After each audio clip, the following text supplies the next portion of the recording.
Selamat pagi, selamat siang, selamat sore, dan selamat malam, teman-teman dimanapun Anda berada, seluruh entrepreneurs yang ada di mana saja.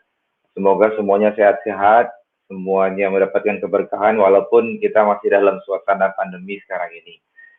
Pada kesempatan ini saya mau berbagi sedikit berkaitan dengan apa yang saya pernah bicarakan di satu kelas Managing Growing Business bersama teman-teman di mahasiswa entrepreneurship program studi kewirausahaan ya di Podomoro University, dan ini berkaitan dengan apa yang terjadi di kondisi sekarang ini, di mana kita tahu kondisinya adalah ya pastinya ya banyak orang yang bilang ini turbulensi, jadi banyak yang bilang ini di kondisi yang memang tidak menentu gitu. Dan juga persaingan juga semakin tidak relevan sekarang ini karena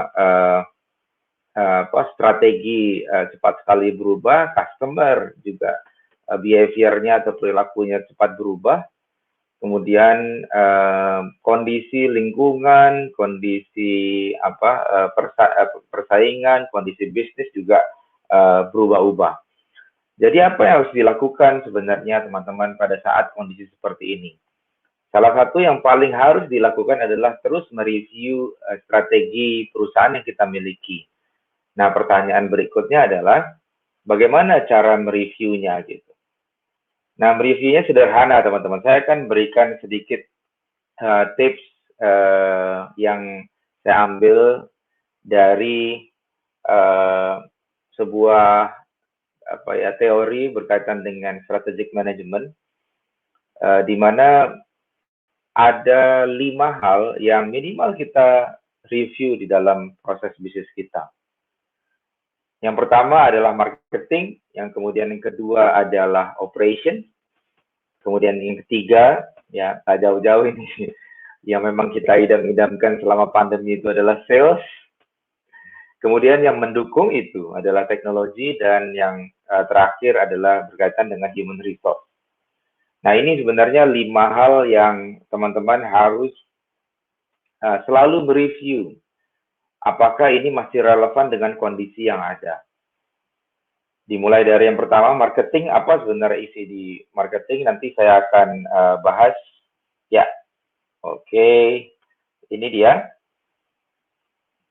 Yang pertama, yang berhubungan dengan marketing adalah ini bisa dilihat teman-teman.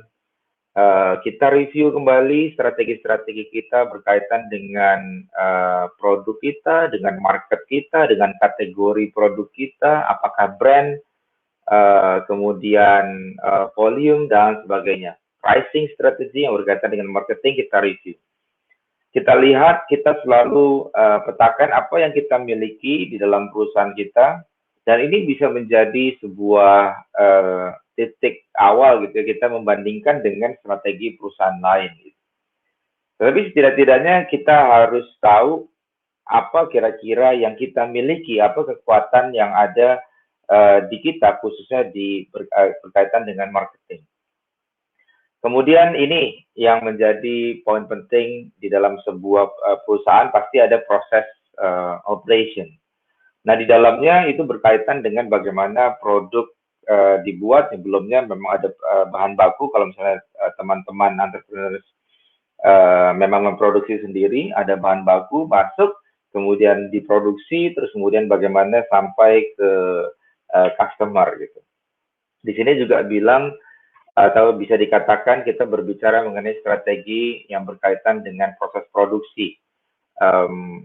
Mulai dari pemilihan lokasi supplier, detail proses produksi, kemudian inventory dan sebagainya, sampai masuk ke customer. Nah, kemudian yang ketiga berkaitan dengan sales nih teman-teman. Kita harus terus mengupdate sebenarnya apa kira-kira strategi yang kita terapkan di sales ini. Karena memang khususnya di pengalaman saya dalam menjalankan beberapa usaha, memang strategi penjualan kita di saat khususnya di kondisi seperti ini, di kondisi pandemi memang berubah teman-teman. Karena apa? Karena perilakunya juga berubah, perilaku customer-nya berubah. Sehingga strategi sales ini memang terus diupdate dan kita harus yakinkan bahwa ini masih relevan di kondisi seperti sekarang.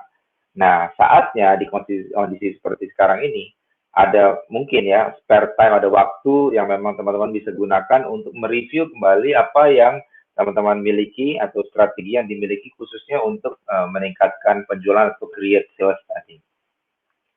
Oke, dan yang tidak kalah penting dan memang paling penting kayaknya ya di zaman sekarang yaitu adalah teknologi.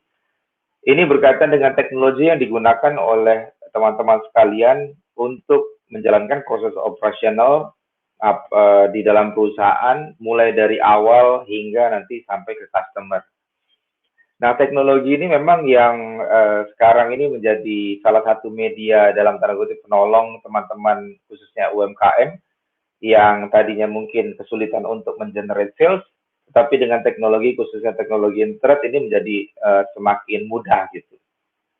Nah, tidak hanya itu, teman-teman juga mesti mereview apa kira-kira media yang digunakan teman-teman untuk khususnya tadi mulai punya produk yang kemudian nanti bagaimana sampai ke customer, bagaimana agar si customer tahu kira-kira apa channels yang dia bisa gunakan untuk mendapatkan produk teman-teman sekalian.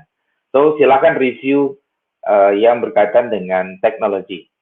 Dan yang terakhir itu berkaitan dengan human resource. Nah, ini dia.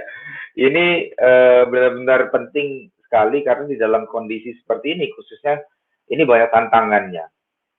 Nah, sekarang teman-teman mereview apa kira-kira strategi yang teman-teman gunakan untuk meningkatkan potensi sumber daya yang teman-teman miliki. Nah, supaya si karyawan-karyawan, staff, direksi itu bisa secara maksimal terus gitu ya mengeluarkan energi yang terbaiknya untuk memberikan kontribusinya kepada perusahaan. Dan khususnya untuk di human resource ini sebenarnya menjadi cikal bakal inovasi yang bisa teman-teman gunakan di dalam perusahaan karena memang asal inovasi itu adalah dari human resource-nya.